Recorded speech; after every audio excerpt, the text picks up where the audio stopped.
Part 1. The Secrets of the Forest. Long ago, in a small village on the edge of a dense forest, the locals knew well that the forest was not a place for play. It was dark and impassable, its depths hiding many unknown secrets.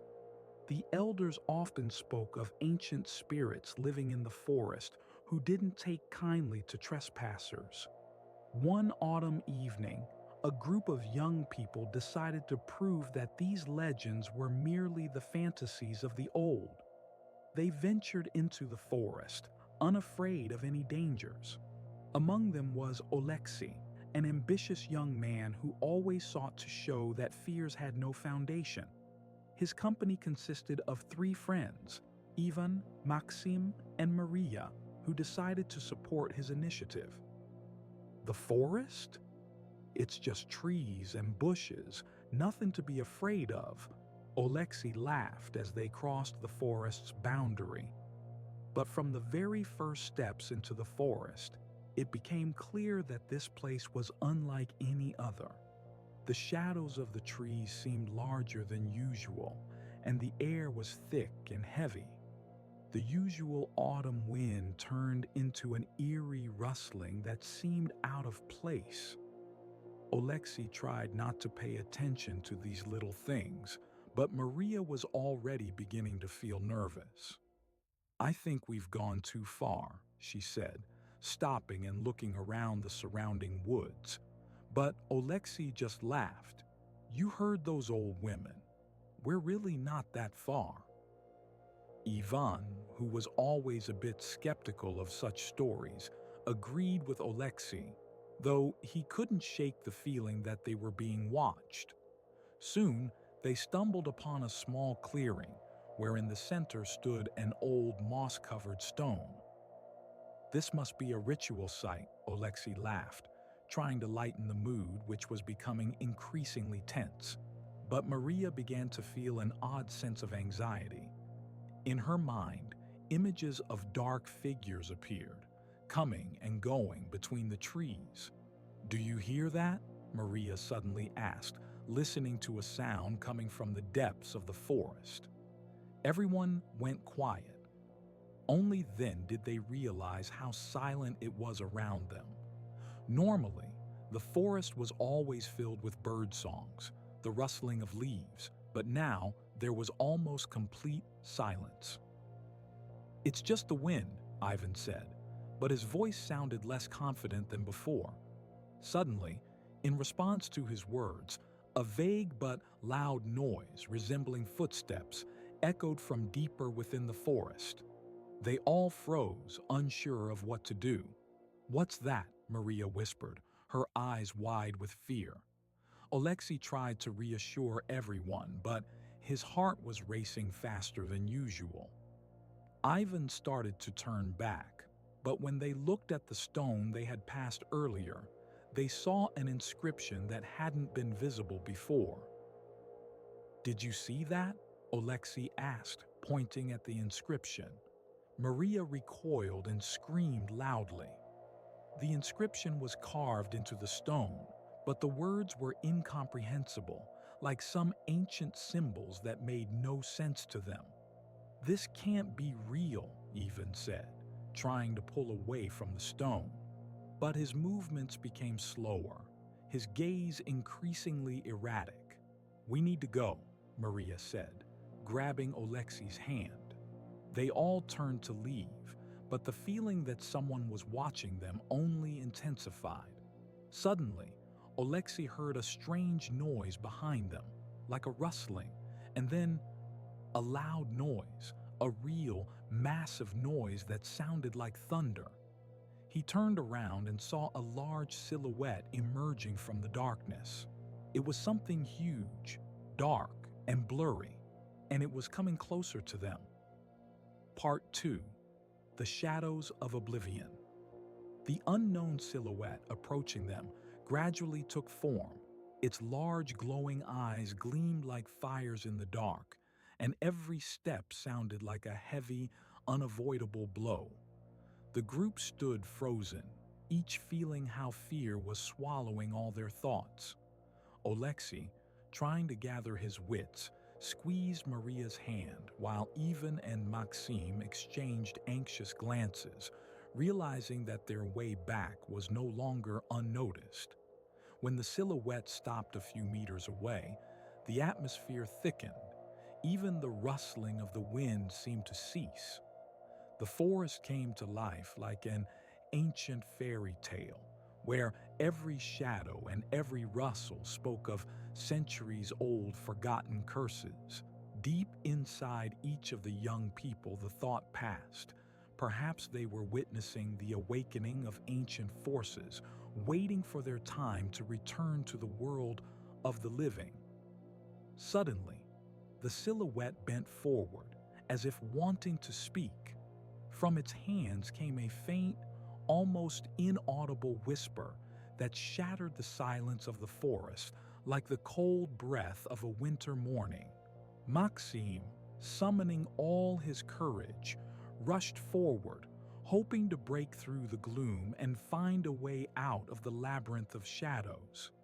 His steps, full of determination, seemed to echo the voices of ancient heroes who once fought against evil. However, each of his movements felt like the ringing of a bell before a storm, and soon, several more silhouettes appeared behind him. Now, the group was surrounded by an army of invisible beings, each one reminiscent of the ancient legends that lived in this forest. Maria felt her mind filling with unspeakable dread. Every cell in her body screamed that something was wrong here. Her voice, thin and barely audible, broke the silence. "We have to leave, now." But the echo of her words blended with the phantom sounds of the forest.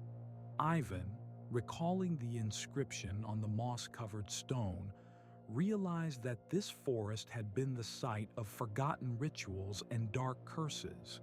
He tried to gather his wits, remembering the stories of the elders who warned of ancient spirits capable of awakening when their peace was disturbed.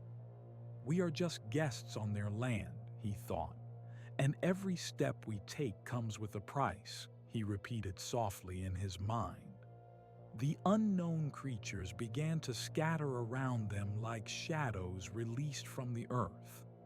The ground beneath their feet trembled, and the forest seemed to awaken to life.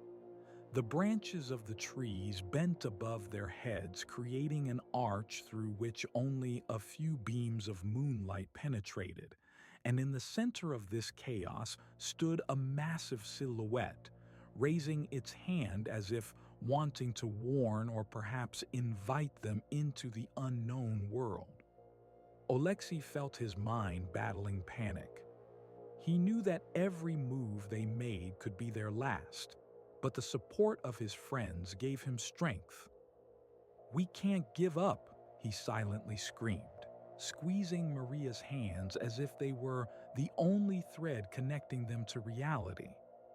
At that moment, the forest was filled with strange sounds, like the groaning of centuries that had awoken from a deep sleep, and each sound resonated in their hearts. Step by step, like in a dance between life and death, the group began to move forward, not knowing where their path led. They decided that escaping the forest might be the only way to survive. But the fear of the unknown pressed on them like iron chains.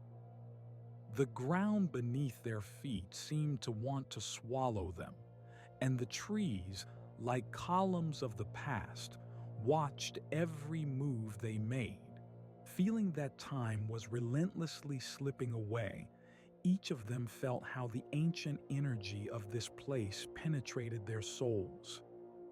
Every second reminded them of the irreversibility of fate, the fate written by the long-forgotten forces of nature, a nature that, in its unyielding cruelty, could not only give life but also take it back, began to show its true power. Thus, faced with the choice, to fight or succumb, they realized that there was no turning back to the world they once knew. The forest opened its dark arms, and every step forward became a test of their faith and courage. The shadows of oblivion began to cover them, forcing them to wonder. Would they survive the power that originated in the depths of ancient times, or would they themselves become part of this terrifying legend that would never end? Part 3. In the darkness of the forest. With every step, the forest grew darker. The winds, which had once rustled through the treetops, now turned into a silent shadow that engulfed everything around them. Oleksiy began to notice how the trees seemed to draw closer, their branches stretching toward him. Gradually, as if by the command of some invisible force, he and his friends began to lose their orientation. They could no longer remember where the stone they had passed earlier was. "We're lost," Maxim quietly said, noticing the absence of any familiar landmarks in the wild forest. His voice sounded a bit confused. Ivan turned around and looked at him, his eyes filled with anxiety. "This isn't just a forest. Something's wrong here. I can feel it," Ivan replied, his voice low, almost a whisper. Maria began to panic. She stopped, staring into the darkness. A faint rustling sounded behind her. She couldn't tell if it was just her imagination or if something was really approaching. In her mind, images of dark forces watching them appeared, and every moment when one of her friends looked around added to the sense that they were not alone in this place.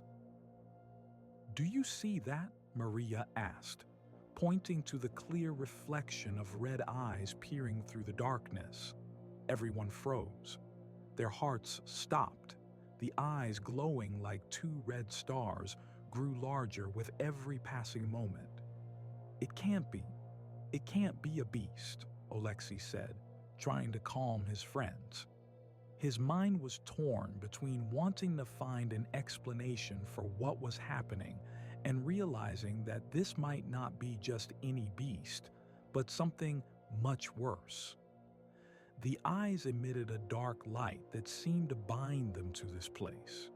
It was as if the forest itself was not allowing them to leave, and every move they made was obstructed by invisible forces, making them stay in place, as though it was part of something larger and incomprehensible. "This is a trap," Ivan shouted, suddenly turning and trying to go in a different direction. But the forest seemed endless. It felt like they were going in circles, as if trapped in a spiral with no beginning or end.